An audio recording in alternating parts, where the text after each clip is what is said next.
आज सकूते ढाका का दिन है। आज वो दिन है जिसमें पाकिस्तान दो लख्त हुआ, पाकिस्तान को दो टुकड़े कर दिया गया और आज 50 साल मुकम्मल हो चुके हैं। That they should make it sure that people do not leave this country because they feel threatened. लोग थ्रेटन फील करें कि नहीं हमें इंडिया जाना। गोल्डन जुबली मना रहे हैं, यानी अपनी आजादी के 50 साल। हमारे और उनके बीच जो कुछ हुआ वो एक हकीकत है। भारत ने बड़े बबांगे दोहल एतराफे जुर्म किया, बारहा किया कि बांग्लादेश बनाने के अंदर भारत का कलीदी किरदार था। पाकिस्तान की फौज के हवाले से जो बातें की जाती हैं, 71 की जंग हारने के हवाले से, हथियार डालने के हवाले से, 90,000 फौजियों के हवाले से, यहाँ पे भी तो आपको पता है कि गजवाए हिंद करना है हमने। देखिए वो सारी लॉबी जो है ना वो हमने पाली हुई है, और आई मस्ट से इंडिया के अंदर ये lobby in opposition to the Pakistani lobby आई है।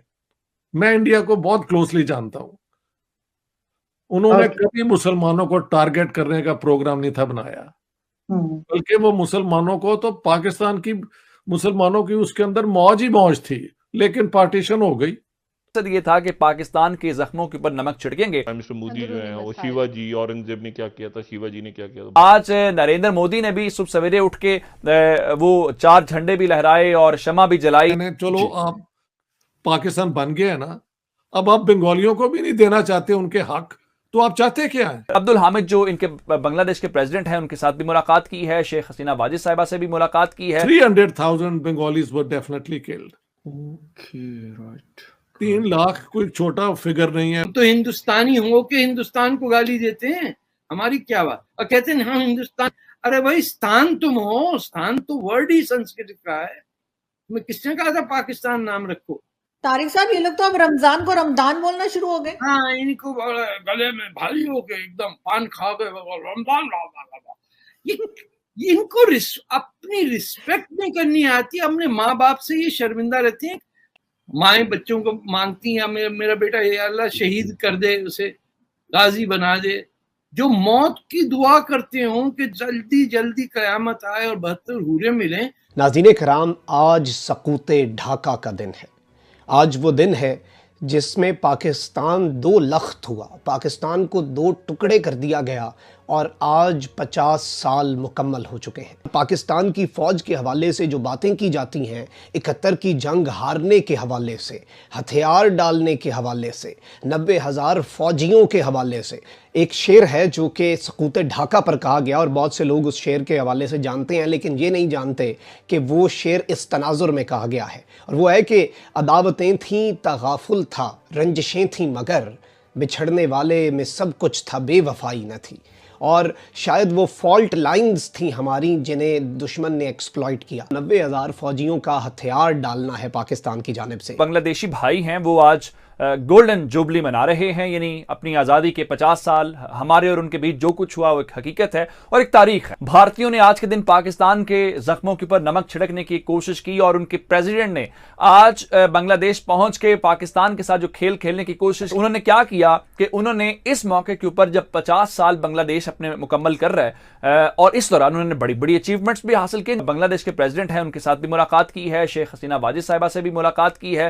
तो भारत ने अपने तौर पे कहा जी हम तो बांग्लादेश के बड़े भाई हैं, तो बड़े भाई का हम किरदार अदा कर रहे हैं। एक और जो कोशिश आज की, आज नरेंद्र मोदी ने भी सुबह सवेरे उठ के वो 4 झंडे भी लहराए और शमा भी जलाई और उसने कहा जी 1971 के हम फलां फलां को भी याद कर रहे हैं। और इसके अलावा हमारी जो आर्म्ड इंडियन फोर्सेस थे उन्होंने भी कमाल कर दिया, और हमारे जो प्रेसिडेंट हैं उनका ढाका में मौजूद होना एक स्पेशल हमारे लिए मोमेंट है और एक स्पेशल पैगाम है। भारत ने बड़े बबांगे दोहल एतराफे जुर्म किया, बारहा किया कि बांग्लादेश बनाने के अंदर भारत का कलीदी किरदार था।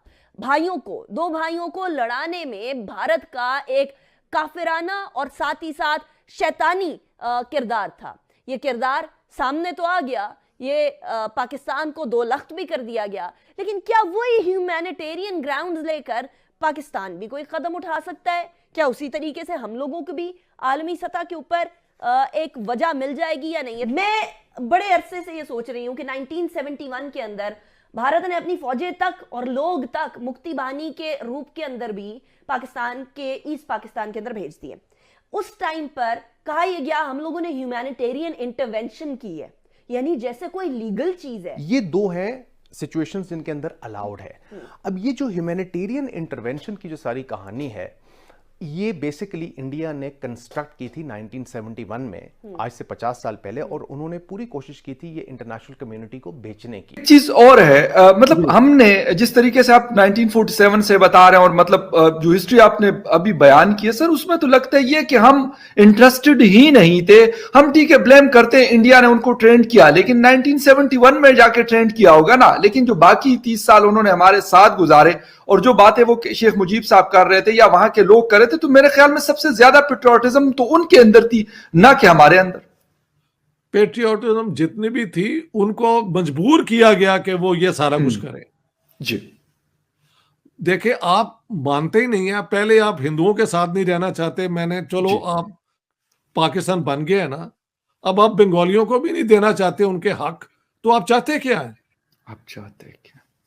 नॉर्थ वेस्ट फ्रंटियर के जो लीडर थे उनको इन्होंने जेलों में डाला, सिंधियों को भी अंदर किया, बलोच लीडर भी सारी उम्र जेलों में रहे। तो आप सिर्फ पंजाब और उर्दू स्पीकिंग का इंटरेस्ट कोई पाकिस्तान का इंटरेस्ट समझते हैं, तो ये तो गलत है ना। एग्जैक्टली। और फिर जब इन्होंने मिलिट्री एक्शन किया तो जाहिर है इनके पास फौज थी, इनके पास किलिंग पावर थी, ट्रेनिंग थी। अब वहां पे एक झगड़ा है कि इतने 8, 9, 10 महीने में कितने बंगाली मारे गए।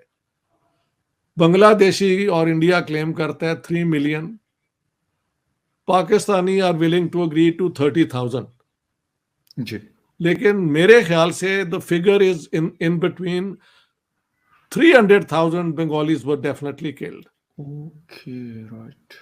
3 लाख कोई छोटा फिगर नहीं है। बहुत बड़े सर, बहुत बड़ा नंबर है। 3 लाख इंसान कत्ल किए गए, बहुत नंबर है। और मैंने उसके अंदर ब्रिगेडियर यासूब डोगर जो वहां पे पोस्टेड थे और मेरे बड़े अच्छे दोस्त हैं, उनका एविडेंस दिया है। जी। कर्नल क्या नाम है उनका, कर्नल नादर अली, जिनकी अभी रिसेंटली डेथ हुई है, जी। उन्होंने कहा कि मुझे हुक्म दिया गया कि तुमने बंगालियों पे कोई रहम नहीं करना, खास तौर पे बंगाली हिंदुओं को मार देना है। ओके। फिर एक कर्नल रियाज जाफरी का भी मैंने दिया है वहां पे एविडेंस। जी जी। 3 सर्विंग ऑफिसर्स का दिया है, बाकी कई सर्विंग ऑफिसर्स की भी पोजीशन उसमें दे दी है कि क्या क्या हुआ। मसलन ISPR है ना, ये जो आर्मी की है जो बार बार बोलते हैं। जी जी बिल्कुल, इंटर सर्विसेज। हाँ, उनके जो उस जमाने के कर्नल सिद्दीकी थे, मैंने उनका बयान दिया है। दोस्तों, मुझे उम्मीद है कि ये वीडियो आपको पसंद आया होगा। वीडियो पसंद है तो प्लीज़ हमारे YouTube चैनल को जरूर सब्सक्राइब कीजिए। इसी प्रकार का भविष्य में वीडियो देखने के लिए चैनल को सब्सक्राइब कीजिए। हमारे इस YouTube चैनल पे आपको इससे भी ज़्यादा इंटरेस्टिंग वीडियो भविष्य में देखने को मिलता रहेगा।